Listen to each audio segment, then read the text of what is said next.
જય શ્રી કૃષ્ણ. એસએસસી ક્લાસીસના રાજપૂત આયુષના સૌ વિદ્યાર્થી મિત્રોને નમસ્કાર. મિત્રો, આ એક નાનકડો ઇન્ટ્રો વિડીયો છે જે લેક્ચર સ્ટાર્ટ થવા પહેલાં 2 જ મિનિટનો ચાલશે, એના પછી લેક્ચર સ્ટાર્ટ થશે, બરાબર. અને સૌથી પહેલાં મેં વાત કરી દેમ તો મારું નામ આયુષ રાજપૂત અને આપણા ક્લાસીસનું નામ છે એસએસીસી, જેનું ફૂલ ફોર્મ છે સ્ટુડન્ટ અચીવ કોમર્સ ક્લાસીસ, બરાબર. અહીંયા સાઇટ પર તમને મારો મોબાઈલ નંબર દેખાશે. જો તમને કોઈ પણ સબ્જેક્ટમાં ડાઉટ હોય 11, 12 કોમર્સ, બીકોમ, એમકોમ, બરાબર, તમે એના પર મેસેજ કરીને પૂછી શકે. પછી એની નીચે મારા યુટ્યુબનું ચેનલ દેખાશે અને એ યુટ્યુબના ચેનલ પર તમને 11, 12ના તો થોડાક ઓછા મળશે, પણ બીકોમ, એમકોમના પૂરેપૂરા વિડીયો મળશે તમને. અને એની અંદર વિડીયોની અંદર કોમેન્ટ કરજો જો કંઈ બી નહીં ખબર પડે તો, બરાબર. આ બાજુ મારા ઉપર દેખાશે મારું પર્સનલ ઇન્સ્ટાગ્રામ અકાઉન્ટ હશે, એની નીચે આપણા ક્લાસીસનું ઇન્સ્ટાગ્રામ અકાઉન્ટ હશે અને એની નીચે એક ઇન્સ્ટાગ્રામનું અલગથી અકાઉન્ટ બનાવ્યું છે જેની અંદર 11, 12 પ્રથમ પરીક્ષા અને દ્વિતીય પરીક્ષાના તમને પેપર મળી જશે, બરાબર. અને એકદમ લાસ્ટમાં તમને દેખાશે ટેલિગ્રામનું ચેનલ છે. ટેલિગ્રામના ચેનલની અંદર 12th બોર્ડના અને બીકોમ, એમકોમના યુનિવર્સિટીના બધા પેપર મૂકેલા છે, બરાબર. અને એ પેપર શોધવા માટે મારા એમકોમની અંદર સાથે ભણતી એક છોકરી હતી પ્રિયા, જેણે હેલ્પ કરી છે, તો એ બધું ક્રેડિટ એને જ જાય છે, બરાબર. અને સ્પેશિયલી વાત કરી દેમ તો આપણા ક્લાસના અત્યાર સુધી કોઈ પેઇડ કોર્સ એટલે કે જે તમે પૈસાથી ખરીદીને ભણી શકે તેવા કોઈ કોર્સ નથી અને આપણા ટ્યુશન ક્લાસીસનું કોઈ અત્યાર સુધી એપ્લિકેશન નથી, બરાબર, જે ટૂંક સમયમાં ડેવલપ થશે, બરાબર. કંઈ બી ડાઉટ હોય એની ટાઈમ તમે પૂછી શકે અને આ જેટલી વસ્તુ દેખાય એ બધી વસ્તુ હું હેન્ડલ એકલો જ કરું છું.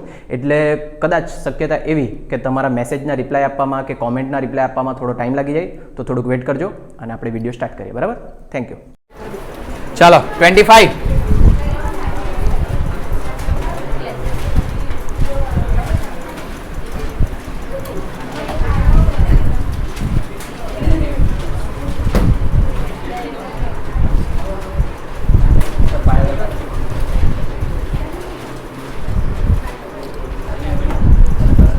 તમારો છે?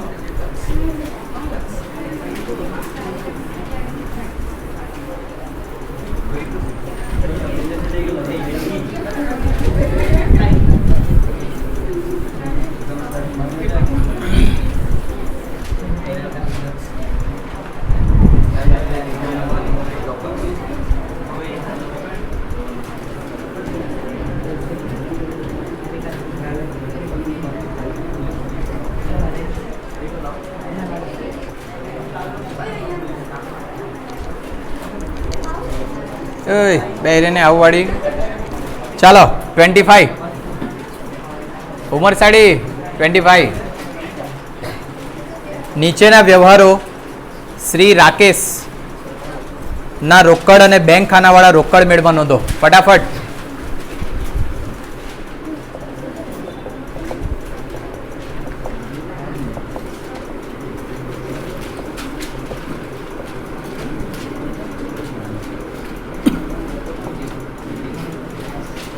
ચાલો રોકડ મેળનો નમૂનો બોલો ફટાફટ.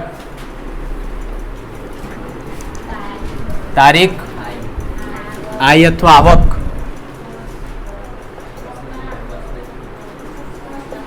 પાંચ નંબર, ખાપા. રોકડ અને બેંક બે જ ખાના બનાવવાના છે, એટલે વટાવનું ખાનું નહીં બનાવવાનું, ખાલી રોકડ અને બેંક. રકમ લખે ત્યાં રૂપિયાનું ચિહ્ન કાઢવાનું. આ તમારી ઉધાર બાજુ. પછી તારીખ, જાવક અથવા વ્યય, પછી વાઉચર નંબર, ખાપા, રોકડ અને બેંક. જ્યાં પૈસા લખે ત્યાં રૂપિયાનું ચિહ્ન કાઢવાનું. ચાલો ફટાફટ આવો ટાઈમ પર. જો હવે રોકડ મેળ તૈયાર કરે ત્યારે બાકી આગળ લાવ્યા ઉધાર બાજુ, બાકી આગળ લઈ ગયા જ્યાં બચે ત્યાં. જો તમારા દાખલાની અંદર બેંક સિલક ને રોકડ સિલક આપેલી હોય તો ઉધાર બાજુ લખવાનું, પણ જો બેંક ઓવરડ્રાફ્ટ આપેલી હોય તો કઈ બાજુ? જમા બાજુ. અને બાકી રોકડ મેળમાં ખાલી પૈસા આવે તો ઉધાર બાજુ ને જાય તો જમા બાજુ. બસ આટલું જ લખવાનું છે. તો જોઈ લો, સૌથી પહેલા ઓગસ્ટ 2020, તો આપણે અહીંયા બધામાં લખી દે 2020 ઓગસ્ટ. 2020 ઓગસ્ટ અહીંયા બી લખી દે, તારીખની લખતા છે અત્યારે 2020 અને ઓગસ્ટ. ચાલો નંબર 1, રોકડ સિલક 19,000 ને બેંક સિલક 26,000. બેંક સિલક ને રોકડ સિલક બંને વાપી છે એટલે કઈ બાજુ લખીએ? ઉધાર બાજુ. પણ વિગતમાં શું લખવાનું? બાકી આગળ લાવ્યા. રોકડના ખાનામાં કેટલા લખવાના? 19,000 ને બેંકના ખાનામાં કેટલા લખવાના? 26,000. જો ધારો કે રોકડ શિલ્લક 19,000 ને બેંક ઓવરડ્રાફ્ટ 26,000 કીધેલો હતો, તો બાકી આગળ લાવ્યા ઉધાર બાજુ રોકડના ખાનામાં 19,000 અને બેંક ઓવરડ્રાફ્ટ કઈ બાજુ લખવાનો? જમા બાજુ બેંકના ખાનામાં કેટલા રૂપિયા લખતા તમે? 26,000. ધ્યાનમાં રાખજો, અત્યાર સુધી રિવિઝનમાં એક બી વખત નહીં આવ્યું, પણ પેપરમાં આવશે જ. 3 તારીખ જો 50,000નો માલ 10% વેપારી વટાવે, રોકડેથી ખરીદ્યો, ખરીદી કરે તો રોકડ જાય તો જમા. જમા બાજુ લખીએ નંબર 3. વિગતમાં શું લખવાનું? ખરીદ ખાતે.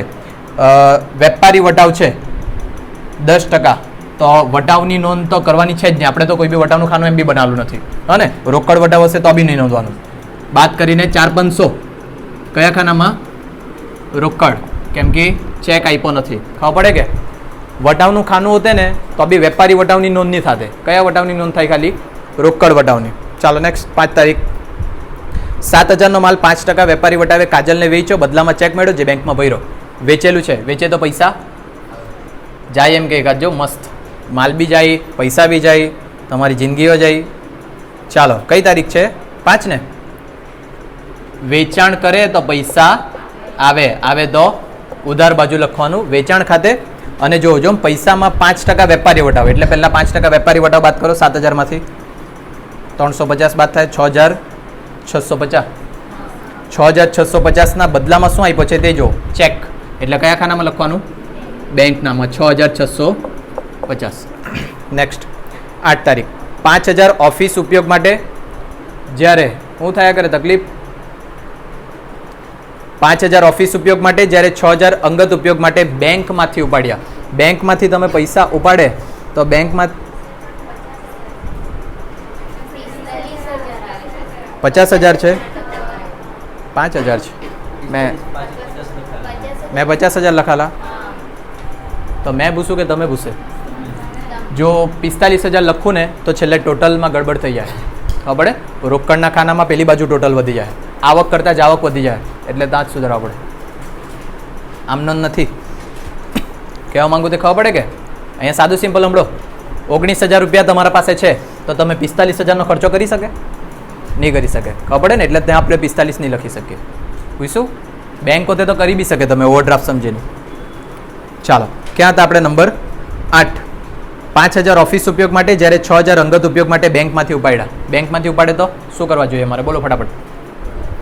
ખર્ચ. ખર્ચ એટલે કઈ બાજુ લખવાનું? જાવક. ઓગસ્ટ 8 બે વખત લખવા પડે. કોઈ જવાબ નથી આપતો મને. બેટરી તને ક્યારથી બેટર આવી ગયા? હા ચાલો જલ્દી બોલો. પહેલા એક જ એન્ટ્રી અપાવો. 5,000 ઓફિસ ઉપયોગ માટે બેંકમાંથી ઉપાડ્યા.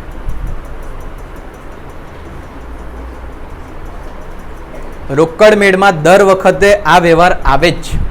જો રોકડને બેંકનું ખાનું બનાવેલું હોય તો તમે ઓફિસ ખર્ચ કરવા માટે બેંકમાંથી ઉપાડ્યા છે, હજુ સુધી ઓફિસ ખર્ચો કર્યો નથી, તો ધંધામાં શું આવેલી કહેવાય? રોકડ. તમે બેંકમાંથી ધંધામાં રોકડ ઉપાડીને લાવે તો કયો વ્યવહાર કહેવાય? એ જમા ખર્ચી. અને જમા ખર્ચી વ્યવહારની એન્ટ્રી બંને બાજુ થાય. અને ખાપાના ખાનામાં શું લખવા પડે? જખ. એટલે અહીંયા બી લખવા પડશે જખ. તમે બેંકમાંથી પૈસા ઉપાડે તો ધંધાની અંદર રોકડ આવે. આવે તો કઈ બાજુ? ઉધાર બાજુ. કેટલા રૂપિયા? 5,000. હા.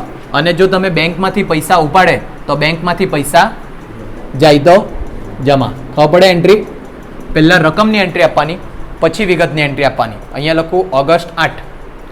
રોકડના ખાનામાં પૈસા લખ્યા હોય તો વિગતમાં શું લખવાનું? બેંક ખાતે. બેંકના ખાનામાં પૈસા લખ્યા હોય તો વિગતમાં શું લખવાનું? રોકડ ખાતે. ની સમજ પડી હોય તેવા લોકો પાછા જોઈ લો.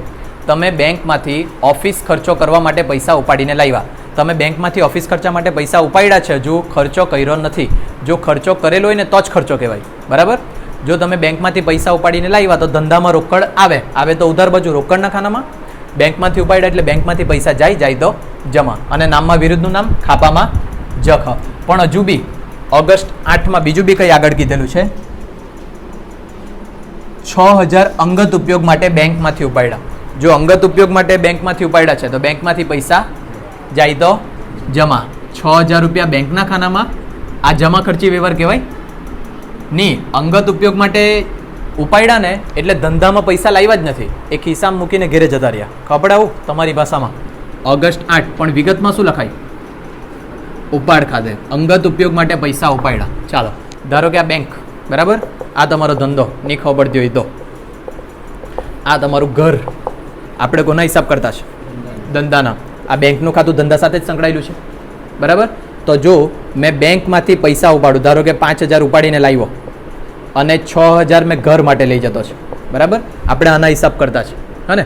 આ 5,000નો જે 5,000 રૂપિયા મેં લઈને ધંધામાં આવ્યો છે ને, તે ઓફિસ ખર્ચો કરવા માટે લાવ્યો છે. હજુ સુધી ઓફિસ ખર્ચો મેં કર્યો નથી. તો અહીંયાથી લઈને મેં પૈસા અહીંયા લાવ્યો, એટલે એમ જોવા જાય ને આ બંને મારા ધંધાનું જ છે. Very good. હે અંજલી, બહુ ફાસ્ટ ગયેલાઈ ગઈ. હે, મેં જરીક પેન બદલ્યું તેટલી વારમાં તો તું પછી રોશનીને મારતા તેમ કે મને નહીં માર્યું એમ, બરાબર ને? તને નહીં ખબર તો એક દિવસ મોડા આવજો બસ. ચાલો, જો અહીંયા બધા આ જે છે બેંકમાં બી મારા ધંધાના જ પૈસા છે, ઓકે ના? તો મેં એક ધંધામાંથી બીજા ધંધામાં પૈસા લાવતો છે એવું સમજો. તો એક ધંધામાંથી મારા પૈસા જાય તો જમા, અને એક ધંધામાં મારા પૈસા આવે તો ઉધાર. એટલે કે જ્યારે બેંક અને રોકડ, બેંક અને ધંધાની વચ્ચે એવો વ્યવહાર સંકળાયેલો હોય કે જેમાં બેંકમાંથી પૈસા ઉપાડે અથવા બેંકમાં પૈસા જમા કરાવે, તો તે તમારા ધંધા માટે જમા ખર્ચી વ્યવહાર બને. કેમ કે તમારા જ પૈસા એક જગ્યાથી બીજી જગ્યાએ જતા છે, ખાલી ખબર પડે? એના કારણે આ જમા ખર્ચી વ્યવહાર લખાય. બીજી વસ્તુ, મેં ટોટલ 11,000 તો ઉપાડ્યા છે, પણ તેમાંથી મેં 5,000 ધંધામાં લાવ્યો ને, બાકીના 6,000 જો મારા ઘર ખર્ચ માટે હોય તો મેં એ ધંધામાં લાવવા નહીં. તો મારો એક જ જગ્યાથી પૈસા જતા છે, ધંધામાં પૈસા આવતા નથી, એટલે એ વ્યવહાર જમા ખર્ચી વ્યવહાર બનતો નથી. પણ આ બધી વસ્તુ રોકડ મેળ વખતે સમજાવેલી છે, પણ ત્યારે તો તમે હું હોશિયારીમાં હતા, તો શરૂઆત છે, હવે તો કાં વાંચવાનું? આપણે તો પેપરમાં વાંચવાનું ડાયરેક્ટ, બરાબર ને? ગરિમા મામાનતા જવાનું. ચાલો નેક્સ્ટ. 10 તારીખ, દેવાદાર નયન પાસેથી 12,000નો ચેક મળ્યો જે બેંકમાં ભર્યો. કોઈ દેવાદાર પાસેથી પૈસાનો ચેક મળે તો ધંધામાં પૈસા આવે કે જાય? તમે જવડાવજો. હા ને? દેવાદાર નયન પાસેથી 12,000નો ચેક મળ્યો તો દેવાદારે પૈસા આપ્યા એટલે આપણા ધંધામાં પૈસા આવે તો ઉધાર. 10 તારીખ, નામમાં શું લખું? નયન ખાતે. કેટલા રૂપિયા આવ્યા? 12,000. પણ ચેક આવ્યો છે તો કયા ખાનામાં લખવાનું? બેંકના ખાનામાં. ચાલો નેક્સ્ટ. 14, નયન પાસેથી મળેલ ચેક નકરાયો. તમને સાદું સિમ્પલ કીધેલું, ચેક નકરાય ને તો વિરુદ્ધની બાજુએ લખી દેવાનું. અહીંયા ઉધાર બાજુ નયન ખાતે છે, ચેક નકરાય તો કઈ બાજુ લખી દેવાનું? જમા બાજુ. 10 તારીખ પછી કઈ તારીખ? 14, નયન ખાતે. કયા ખાનામાં? બેંકના ખાનામાં 12,000. ચાલો નેક્સ્ટ. દલાલીના રૂપિયા 2,500 ચેકથી ચૂકવ્યા. આવે કે જાય તો જમા. તારીખ, વિગત, પૈસા કયા ખાનામાં? કેટલા રૂપિયા? 25 તારીખ, પગારના 1200 ને ભાડાના 600 ચૂકવ્યા. આવે કે જાય તો તારીખ, કેટલી વખત લખવાની? પહેલાં શું લખું, પછી રકમ ક્યાં લખવાનું? રોકડના ખાનામાં. કેટલા? પતિ કે દાખલો? ટોટલ તમે મારે તો આપણે બીજા દાખલા પર જાય, હા ને? દાખલો નંબર 25 છે જ.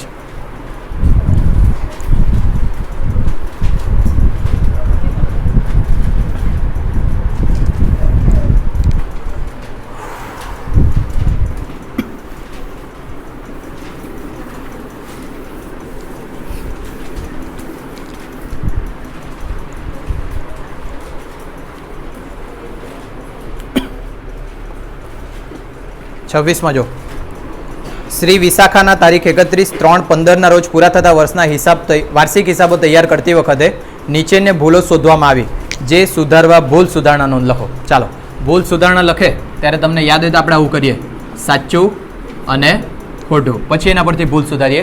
એ સૌથી ઇઝી રસ્તો છે, પણ અમુક લોકોને જેને ડાયરેક્ટ આવડે તે લોકો ડાયરેક્ટ બી જવાબ લખી શકે, હા ને? પણ વાત નહીં કરવાની. નંબર 1 જો, 3,670ની કિંમતનું ફર્નિચર ખરીદેલ જે ખરીદ ખાતે ઉધારેલ છે. પહેલાં આપણે સાચું લખીએ.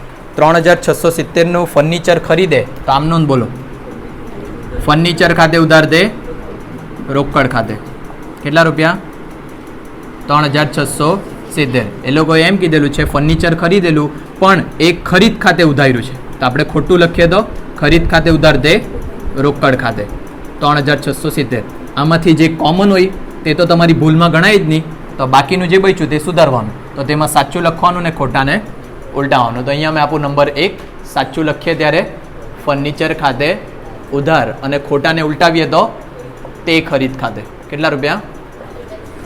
3,670. પહેલો વ્યવહાર તો ઇઝી હતો અને આઈએમપી બી છે, પેપરનું બધું આઈએમપી જ છે. નંબર 2, ખરીદ નોંધનો સરવાળો ₹1,000 ઓછો ગણ્યો. બોલો, સાચી આમ નોંધ, ખોટી આમ નોંધ, ભૂલ સુધારણા.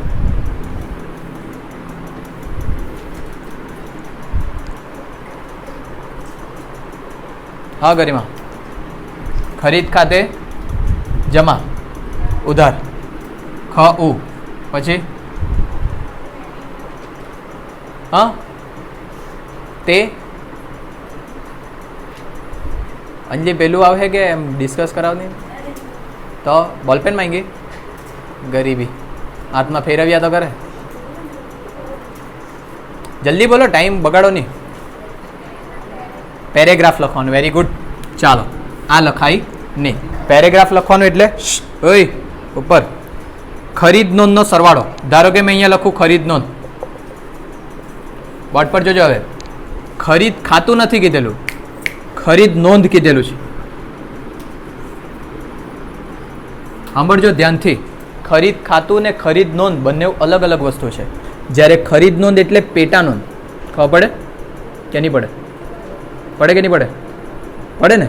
પેટા નોંધની અંદર બધા ઉધાર વ્યવહાર લખાય. સાંભળજો અહીંયા ધ્યાનથી. ઉધાર વ્યવહાર લખાય એટલે અહીંયા કોઈ માણસનું નામ લખાયેલું હશે અને પછી અહીંયા પૈસા લખવાના હતા. બરાબર? તો આ જે ટોટલ લખ્યું એ ટોટલમાં કાં ગયું ખરીદ નોંધનો સરવાળો 1,000 ઓછો ગણ્યો છે. એટલે અહીંયા જે ટોટલ લખ્યું મેં એવું લખું, ધારો કે 11,000 લખવાના હતા, તેની જગ્યા કેટલા લખ્યા છે? 10,000 લખ્યા છે. બરાબર? તો મને કહો, આમાં તમારી ઉધાર બાજુ જમા બાજુ આવે? નહીં આવે. તો તમે આવું લખી શકે કે ખરીદ નોંધ ખાતાની જમા બાજુ આટલા લખવાથી ભૂલ સુધરશે? નહીં લખાય ને. તો આમાં પેરેગ્રાફ ચાલે? નહીં ચાલે. ખબર પડે કે નહીં પડે? આ બંને અલગ વસ્તુ છે. ખરીદ નોંધ અલગ છે ને ખરીદ ખાતું અલગ છે. જો ખરીદ ખાતું હોતે ને તો તમે એવું કહી શકે કે ઉધાર બાજુ આટલા લખતે કે જમા બાજુ આટલા લખતે તો ભૂલ સુધરશે. તો આવા ટાઈમે ભૂલ જો સુધારવી હોય તો મારે 1,000 આમાં લખવા પડશે. હા કે ના? આમાં લખવા પડે એટલે ખરીદી તરીકે નોંધ કરવા પડે. ખરીદી તરીકે જો મેં નોંધ કરું તો ખરીદ ખાતે શું થાય? ખરીદ ખાતે શું થાય? ઉધાર. ખરીદ ખાતે હંમેશા ઉધાર. અને તે અહીંયા જે માણસનું નામ લખાયેલું હશે તે લખાશે કે નહીં? હા કે ના? ધારો કે રાજેશભાઈ હોતે તો શું લખાતે? તે રાજેશભાઈ ખાતે. હજુ ઇઝી કરવા માટે મેં અહીંયા આવું લખું, રાજેશભાઈ પાસેથી 1,000નો માલ ખરીદ્યો. બરાબર? એવું માની લો કે આની નોંધ કરવાની બાકી રહી ગઈ. બરાબર? તો આ જે રાજેશભાઈ છે તે અહીંયા લખતે તમે રાજેશભાઈ ખાતે, અને પૈસા કેટલા લખતે? 1,000. બરાબર કે નહીં? ને આમ નોંધ લખ્યું હતું તો શું કરે તમે? ખરીદ ખાતે ઉધાર, તે રાજેશભાઈ ખાતે. હવે ગુસ્તું છે હા ને? ખરીદ નોંધ ખરીદ ખાતું બંને અલગ અલગ છે. તો જો રાજેશભાઈ ખાતે અહીંયા તો નામ છે આપણી પાસે, પણ અહીંયા નામ છે નહીં મળે, તો આવી કન્ડિશનમાં શું કરવા જોઈએ? જમા મારે. જો મારા પાસે કોઈ વ્યક્તિનું નામ નથી તો દેશી નામા પદ્ધતિ પ્રમાણે મારે અહીંયા જમા શું કરવા જોઈએ? શ્રી શાહ ખાતે. અહીંયા કરું શ્રી શાહ ખાતે. હા કે ના? આપણે દેશી નામા લખતા છે તો શું લખતા છે આપણે? હું આપણે નામાની કઈ પદ્ધતિ વાપરતા છે? દેશી નામા વાપરતા છે? દ્વિનોંધી નામા પદ્ધતિ વાપરતા છે. તો દ્વિનોંધી નામા પદ્ધતિમાં જો કોઈ માણસનું નામ ભૂલી જાય તો તમે શ્રી શાહ ખાતે નહીં લખી શકે, શ્રી ઉપલક ખાતે લખી શકે કે નહીં લખી શકે? ગધેડાએ તે શું લખવા પડે? ઉપલક ખાતે. ધ્યાન આપજો, જો તમારા પાસે કોઈ વ્યક્તિનું નામ નહીં હોય, કોઈ ખર્ચો શેનો થયેલો હોય, કોઈ વિગત નહીં ખબર પડતી હોય તો બધું શેના ખાતે લખવાનું હોય તમારે? દ્વિનોંધીમાં ઉપલક ખાતે. એટલે ઉપલક ખાતે લખાશે પૈસા 1,000 રૂપિયા. આ વ્યવહારને મેં કરું સ્ટાર. આપણી નોટમાં નથી આવેલો આ વ્યવહાર. બરાબર? એટલે તમે પેરેગ્રાફ લખીને આવતે. હા ને? ચાલો પૂછ્યું કે? અને એકાદ કોઈએ કીધેલું આપણે એકાદ પેરેગ્રાફ લખાલું તેમાં આમનોંધ કરાલી છે, તેમાં ઉપલક ખાતે લખેલું આમનોંધમાં. કઈ વાંધો નહીં, ચાલ નહીં પછી જોયું, પણ આપણું સાચું છે. નંબર 3, રેખાને વેચેલ માલની નોંધ ખરીદ નોંધમાં થયેલી હતી 5,000. ચાલો અહીંયા લખું સાચું ને અહીંયા લખું ખોટું. શું કર્યું છે? પહેલાં રેખાને વેચેલું, વેચાણ નોંધની આમ નોંધ. રેખાને વેચે તો આમ નોંધ. રેખા ખાતે ઉધાર દે, વેચાણ ખાતે. કેટલા રૂપિયા? 5,000. અને ભૂલથી શેમાં નોંધ્યું છે? ખરીદ નોંધમાં. ખરીદી કરે ત્યારે આમ નોંધ બોલો. ખરીદ ખાતે ઉધાર દે રેખા ખાતે કેટલા રૂપિયા 5000. તો આમાં તો કંઈ સાચું દેખાય નહીં મળે, કંઈ કેન્સલ કરી શકાતું નથી, એટલે બધું સુધારવા પડે. બધું સુધારવાનું એટલે પહેલાં મેં સાચું લખું એટલે રેખા ખાતે ઉધાર તે વેચાણ ખાતે કેટલા રૂપિયા 5000. આ મેં સાચું લખી દીધું. હવે ખોટાને ઉલટાવું તો જે ઉધાર છે તે જમા કરું, જે જમા છે તે ઉધાર કરું. તો પહેલાં ખરીદ ખાતે ઉધાર છે એ શું થઈ જશે જમા, એટલે તે ખરીદ ખાતે કેટલા રૂપિયા 5000. પણ મેં રેખા ખાતે 2 વખત ઉધાર કરી શકું નહીં, એટલે આ 5000 અને આ 5000 કેટલા લખવાના મારે 10000. આ તમારી આમ નોંધ પૂરી. નંબર 4 બેંક ચાર્જીસ ₹70 ની નોંધ રોકડ મેળમાં ₹700 થી થઈ. બોલો ફકરો લખું પેરેગ્રાફ લખો બોલ આઈસા બોલો. 50 માંથી 50, 50 માંથી 49, 50 માંથી 47, 50 માંથી 48 ઘણા બધા છે આપણી પાસે. છોકરાઓથી એટલે જ તો નહીં પૂછ્યું, કેમ કે છોકરા બિચારા થઈ ગયા આપણે 30 35 આવી ગયા, 27 25 આવી ગયા, બહુ થઈ ગયું. બરાબર ને? બરાબર જ કે નહીં? પાસ થવાનું પછી કમાવાનું તો આપણે જ, ચાલો કોઈ થોડી તેવી તો જોવાનું. ચાલો શું કહી ભણતા છે એટલે જીવનની વાત નહીં કરવાની. એમ બી જીવન તો તમારું બરબાદ જ છે. ફકરો લખવાનો. ઓય ધ્રુવી, આના સિવાય બીજું કોઈ વાત નહીં. હાર માની લીધી કે? ચાલો શાંતિથી જો. બેંક ચાર્જીસ ₹70 ની નોંધ રોકડ મેળમાં ₹700 થી થઈ. ₹700 જવા લો, પહેલા 70. બેંકના ચાર્જીસ ₹70 લાગે, ધંધા માટે શું કહેવાય? ખર્ચ. ખર્ચ ખાતે ઉધાર. તો આવું થાય. બેંક ચાર્જીસ ખાતે ઉધાર, અને બેંકમાંથી ચાર્જ કપાય તો ધંધામાંથી પૈસા જાય તો જમા. પણ કોના ખાતે? બેંક ખાતે. કેટલા રૂપિયા? ₹70. બરાબર. તો તમને યાદ હોય તો બેંક ચાર્જીસ જો બેંકમાંથી કપાઈ જાય તો રોકડ મેળની આપણે જમા બાજુ એમ બી નોંધીએ કે નહીં નોંધીએ?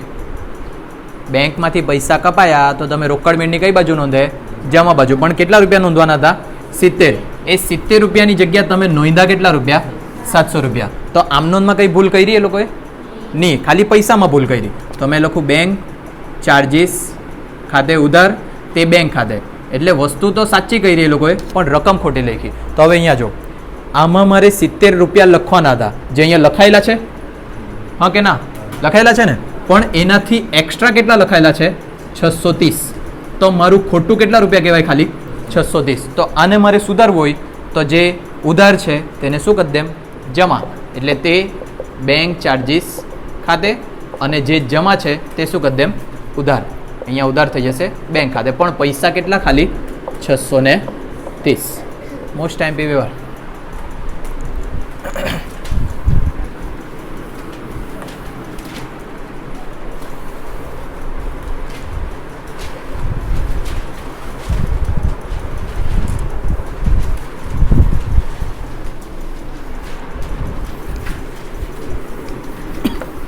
બહુ પાના જેવા પલટાવ્યા કરે તમે લોકો કે ખાલી અમે જ ઉત્સાહમાં થયા કરે?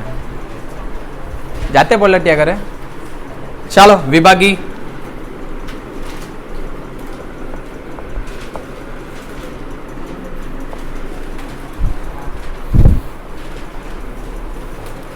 સત્યાવીસ નંબર રૂકમણી વાળો દાખલો. રૂકમણીનો રોકડ મેળ તારીખ 31/3/16 રોજ બેંક ખાતાની જમા બાકી ₹12,000 દર્શાવે છે, જે પાસબુક સાથે મળતી નથી. પાસબુક અને રોકડ મેળની સરખામણી કરતાં નીચે મુજબની માહિતી તેના પરથી બેંક સિલક મેળ તૈયાર કરો. બેંક સિલક મેળ તૈયાર કરવાનું છે તો પહેલાં ઉપર નામ આપી દે. શ્રી કોણ?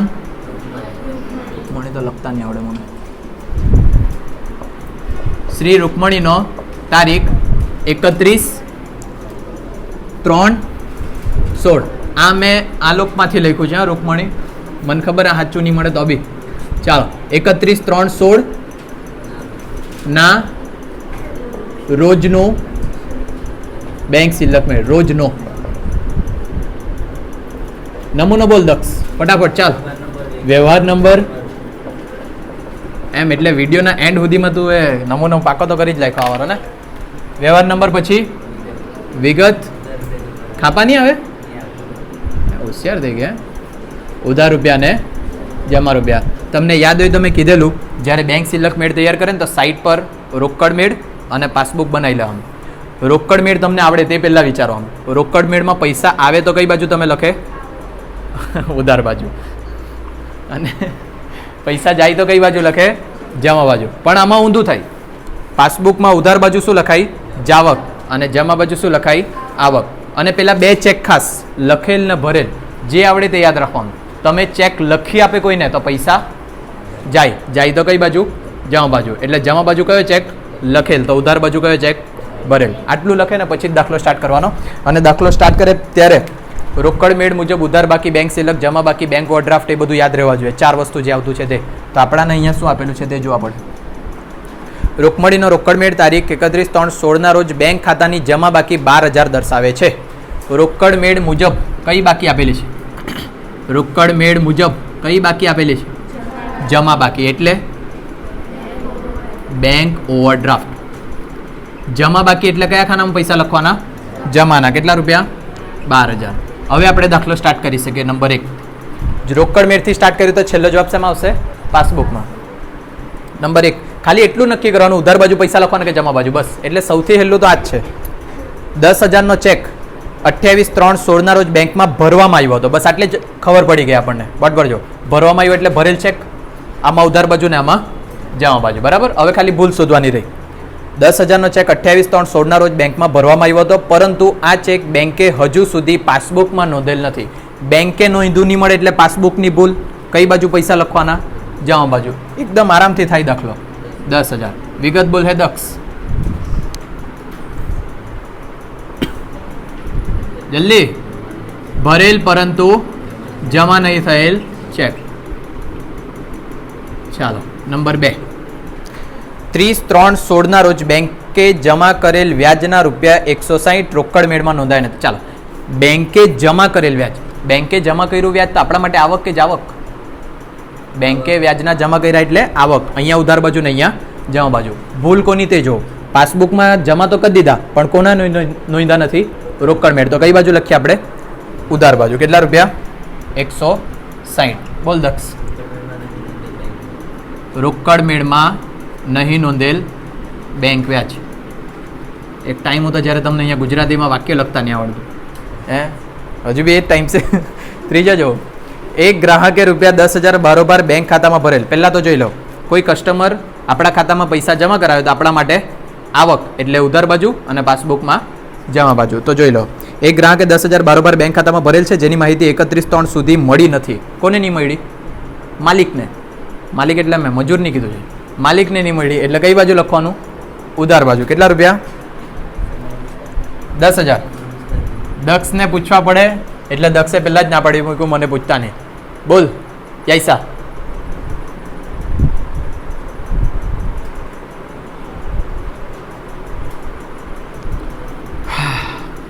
ચાલો રોકડ મેળમાં નહીં નોંધેલ બારોબાર ભરાવેલ ચેક. નહીં આવડે તો આખું વાક્ય લખી આવવાનું. નંબર 4 બેંકમાં ભરેલ પરંતુ રોકડ મેળમાં નહીં નોંધેલ ચેક. ચાલો ભરેલ એટલે અહીંયા ઉધાર બાજુ અને પાસબુકમાં જમા બાજુ. બેંકમાં ભરેલ પરંતુ રોકડ મેળમાં નહીં નોંધેલ. કઈ બાજુ લખું? ઉધાર બાજુ. કઈ હાર્ડ લાગે કે આમાં? નહીં તો જવાબ નહીં આવ્યા કરે એટલે મેં પૂછ્યા કરું. વિગત બોલ દક્ષ. ભરેલ પરંતુ રોકડ મેળમાં નહીં નોંધેલ ચેક.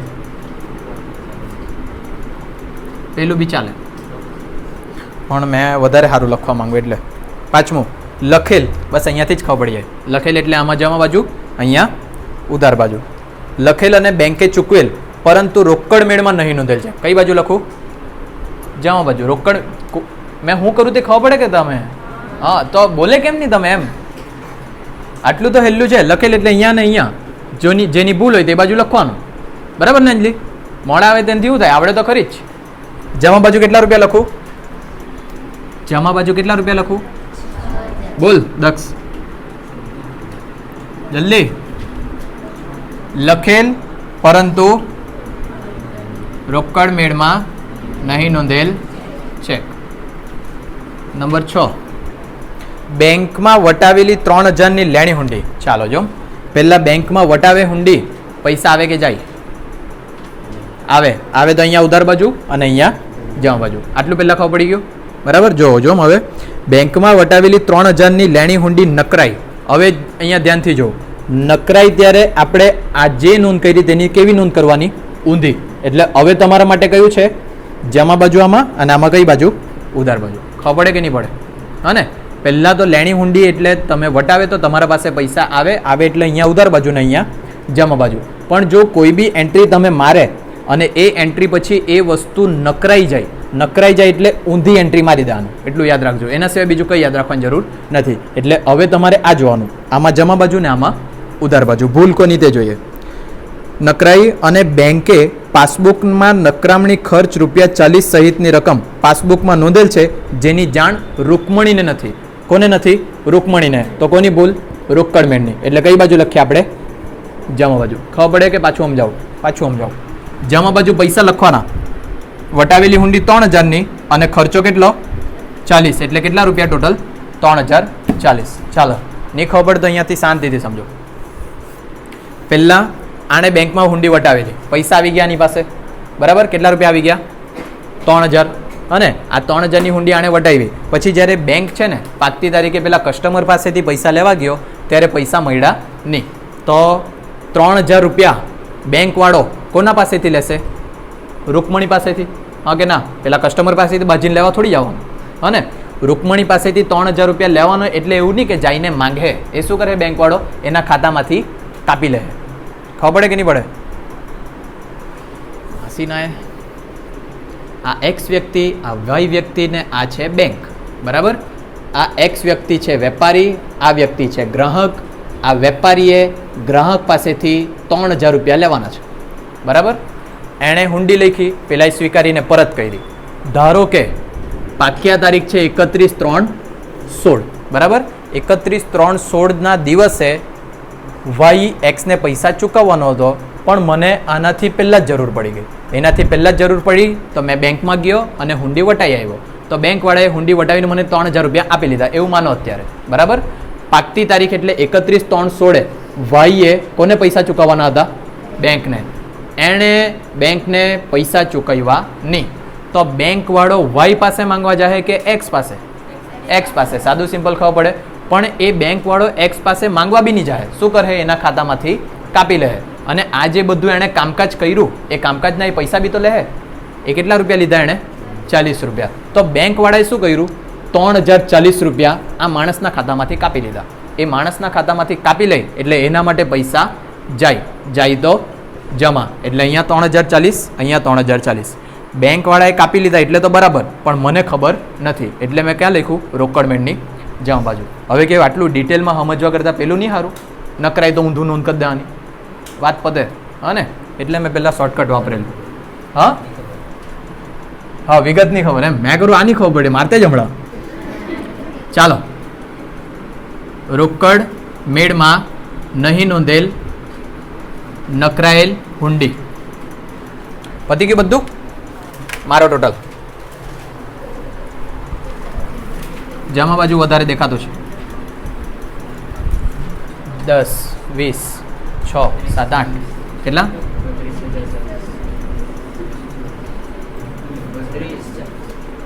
32-40 આવ્યા છે.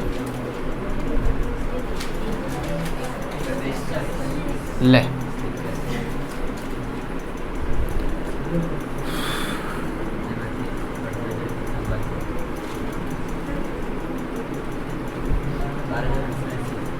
$12,200.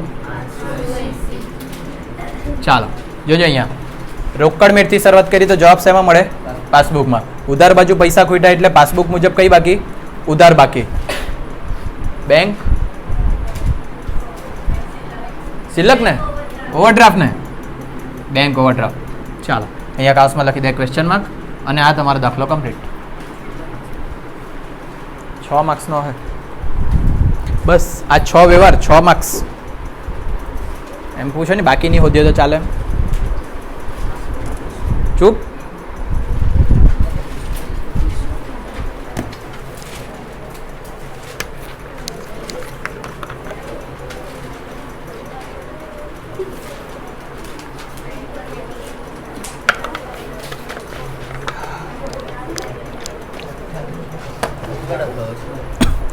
હજુ 3 દાખલા છે, પણ એમાંથી એક વાર્ષિક હિસાબ છે, એક ઉપજ ખર્ચ ખાતું છે.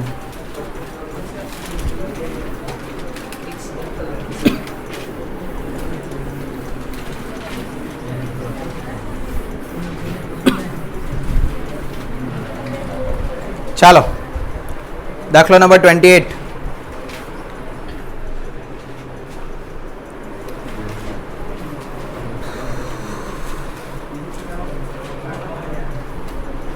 રેસ્મા એન્ડ કંપનીએ ખોલ્યો દાખલો.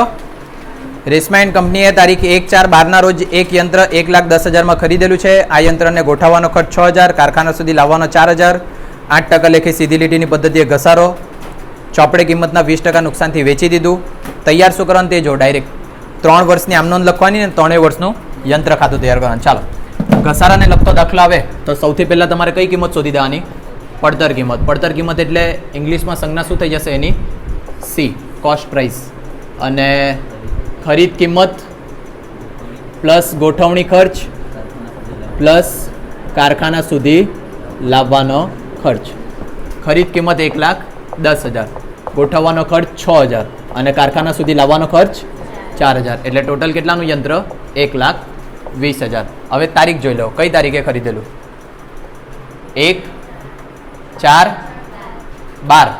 1/4/12 રોજ યંત્ર જ છે કે યંત્રની પડતર કિંમત કેટલા રૂપિયા? 1,20,000. પછી તમારે ઘસારો માઇનસ કરવાનો. 31/3, 1/4/12 પછી 31/3/13 સુધીનો ઘસારો કેટલા ટકા? 10 કે 12? 8%. 12 × 96, 9,600 માઇનસ કરીને 1,10,400. આ કઈ કિંમત? ચોપડે કિંમત. અને વેચેલું કઈ તારીખે તે જોઈ લો. 31/3/15 જ હશે, 99%. તો ઘસારો ક્યાં સુધી ગણવાનો? 31/3/15 સુધી. તો આ 31/3/13 આવી ગયું. હવે કયું આવશે? 31/3/14 સુધીનો ઘસારો. કેટલા ટકા? 8%. તો કેવું?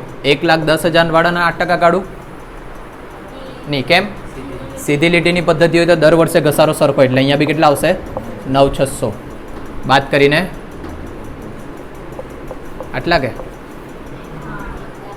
યાદ જેવું છે. ચાલો, એમાંથી માઇનસ કરીએ 31/3/15 સુધીનો ઘસારો. એ બી કેટલા ટકા? 8%. 9,600. 91. આપણા કેટલા આવ્યા? 40 જેવા આવતા હતા. થાય. જો અહીંયા આ કઈ કિંમત? ચોપડે કિંમત. 31/3/15 વેચ્યું તો ત્યાં સુધી ઘસાડો કરવાનો અને ત્યાં જ અટકી જવાનું. નફાથી વેચ્યું કે નુકસાનથી? કેટલા ટકા? 20% નુકસાન. પ્લસ કરું કે માઇનસ? કેટલા રૂપિયા? 20% નહીં, કેટલા રૂપિયા? કાઢની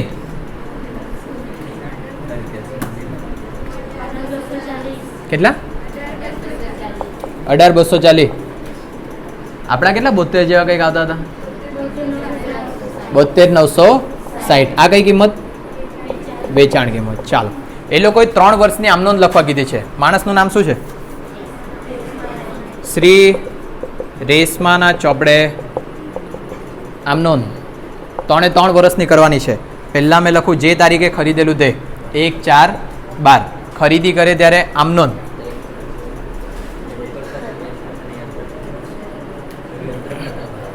ખરીદી કરે તો યંત્ર ધંધામાં આવે તો ઉધાર. યંત્ર ખાતે ઉધાર.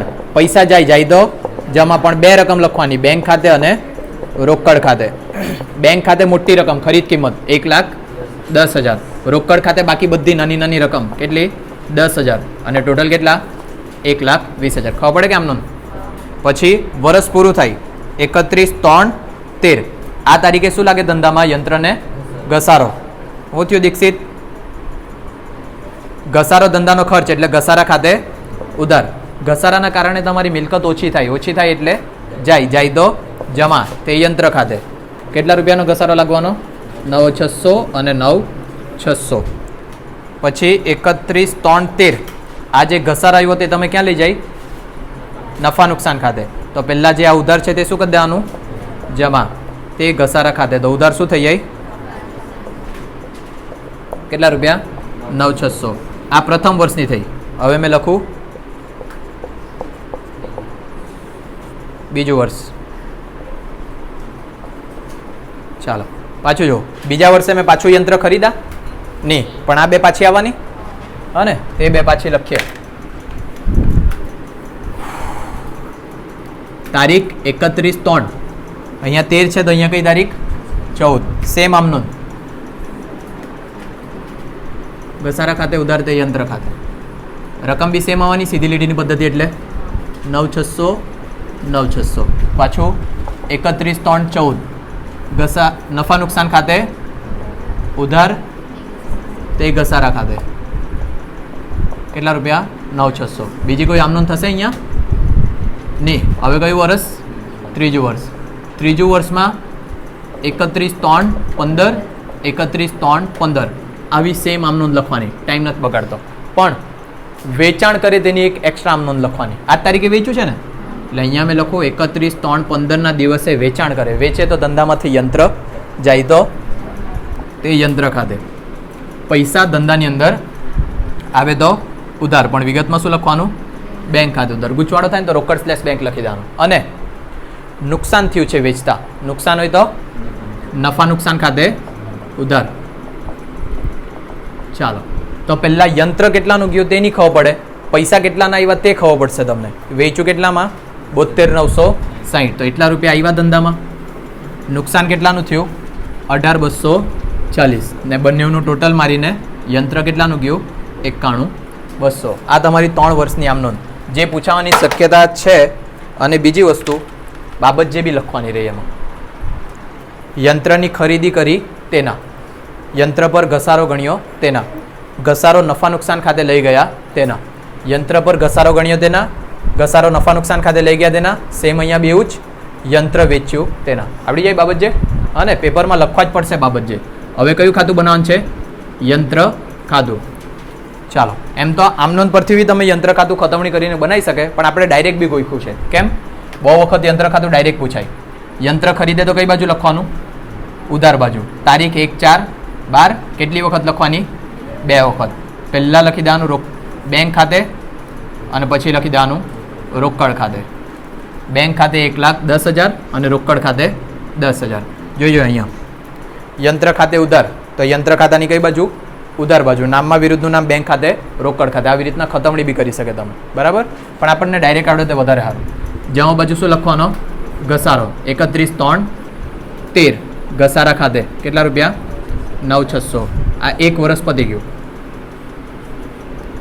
1,20,000 1,20,000 અને એમાંથી 9,600 માઇનસ કરે તો 1,10,400. વિગતમાં શું લખવાનું? બાકી આગળ લઈ ગયા, કૌંસમાં ક્વેશ્ચન માર્ક 31/3/13. પછી અહીંયા પાછી બાકી લાવવાની 1,4,13. અહીંયા જોઈ લેવાનું 12 પછી કઈ આવશે? 13. બાકી આગળ લાવ્યા. કેટલા રૂપિયા? 110,400. જમા બાજુ પાછું શું લખવાનું? ઘસારો. 13 પછી 14 ઘસારા ખાતે. સીધી લીટી છે એટલે દર વર્ષે ઘસારો 9,600 જ. પતી ગયું બીજું વર્ષ. ટોટલ મારવાનું 110,400 110,400 એમાંથી 9,600 બાદ કરે તો 100,800 1,08,000. વિગતમાં શું લખવાનું? બાકી આગળ લઈ ગયા, કૌંસમાં ક્વેશ્ચન માર્ક 31/3/14. એ બાકી પાછી લાવવાની 1,4,13 પછી 1,4,14. બાકી આગળ લાવ્યા. કેટલા રૂપિયા? 100,800. પાછું તરત ઘસારો લખવાનો 31/3/15 ઘસારા ખાતે 9,600. હવે આવ્યું વેચાણ. વેચાણ જેમ ખરીદી કરે તો ઉધાર બાજુ, તો વેચાણ કરે તો જમા બાજુ. પહેલાં જમા બાજુ લખી દેમ 31/3/15 વિગતમાં બેંક ખાતે. કેટલામાં વેચ્યું? 72,960. અહીંયા લખી દેવાનું 72,960. પછી નુકસાન થયું છે. નુકસાન થયેલું હોય તો ઉધાર બાજુ નોંધાય કે જમા બાજુ? નુકસાન થયેલું હોય તો ઉધાર બાજુ કે જમા બાજુ? ઉધાર બાજુ. પણ નુકસાન થાય ને તો નફા નુકસાન ખાતાની ઉધાર બાજુ લખાય, યંત્ર ખાતાની કઈ બાજુ લખાય? જમા બાજુ. અહીંયા જો આમનોંધ પરથી ખતમણી કરે તો યંત્ર ખાતે જમા, તો યંત્ર ખાતાની કઈ બાજુ? જમા બાજુ. નામમાં વિરુદ્ધનું નામ બેંક ખાતે અને નફા નુકસાન ખાતે 18,240. 40. નુકસાન થાય તો નફા નુકસાનની ઉધાર બાજુ પણ યંત્ર ખાતાની જમ બાજુ. આવી રીતના ઊંધી એન્ટ્રી થાય, યાદ રાખજો. ને જો એવું બી કરતા નહીં આવડ્યું, ભૂલ થઈ ને, તો અહીંયા ટોટલ સરખું નહીં આવશે. છેલ્લે ટોટલ સરખું આવવા જોઈએ. ક્યારે? જ્યારે તમે યંત્ર વેચી દીધેલું હોય ત્યારે. જો યંત્ર નહીં વેચેલું હોય તો ટોટલ સરખું નહીં આવે. પતી ગયું ને તારું કેપેસિટી?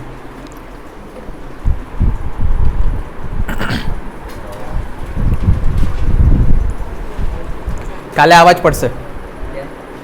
વાર્ષિક હિસાબ રહી જાય. વાર્ષિક હિસાબ મોટું છે, મારે ચીખલી જવાનું છે, કામ છે. કાલે આવવા જ પડે. જો કાલે આવતા જ છે તો બંને દાખલો કાલે જ ગણી કાઢું. કાલે તો એમ બી સ્કૂલ રજા ને, સવારે આવી લાગજો. કઈ બીજા દાખલા પૂછવાના હોય તો લઈ આવજો, કેમ કે બચ્ચે ટાઈમ આપણા પાસે 8. કાલે લેજે ને. હવે અહીંયા મારી વાત સાંભળી. કાલે 8 વાગે આવવાનું. સ્ટેટ અકાઉન્ટ કોઈ બી વિષયમાં કોઈ બી દાખલા લઈને આવજો, બરાબર? એસપીમાં દાખલા નહીં લાવતા. ઇકોનોમિક્સમાં બી પૂછી શકે, બીએમાં, એસપીમાં બી પૂછી શકે, આવડે જ બધું.